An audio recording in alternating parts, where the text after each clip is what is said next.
Many on the right have made their distaste for filmmaker Michael Moore very obvious. Moore, no stranger to criticism, is almost always happy to return the favor. And this week, Moore has jousted with a very possible presidential candidate over politics, movies, and cigars. With an explanation, here's senior Washington correspondent John Cochran. Michael Moore is at it again with a movie called SiCKO, a diatribe against the American healthcare system. I'm asking about hospital charges, and you're laughing. In the movie, Moore travels around the globe to countries including Cuba, countries which he argues provide better health care than Americans get. This week, Moore traveled to the Cannes Film Festival to plug his film.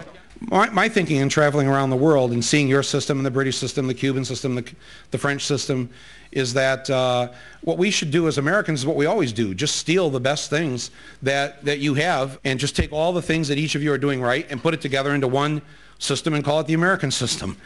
At that point, enter Fred Thompson, actor, politician, and likely presidential candidate. Writing in the National Review, Thompson slams Moore. It always leaves me shaking my head when I read about some big-time actor or director going to Cuba and gushing all over Castro. Hostilities have begun. Moore then reads in another conservative magazine, The Weekly Standard, that Thompson smokes box upon box of cigars, Monte Cristos from Havana.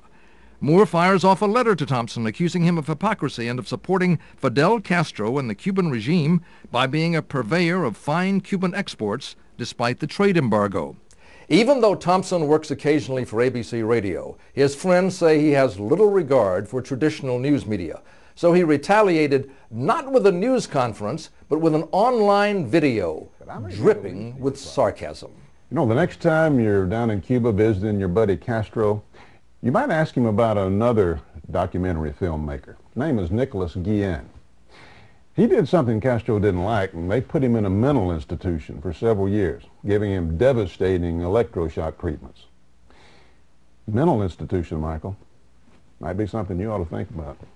So, who won the war?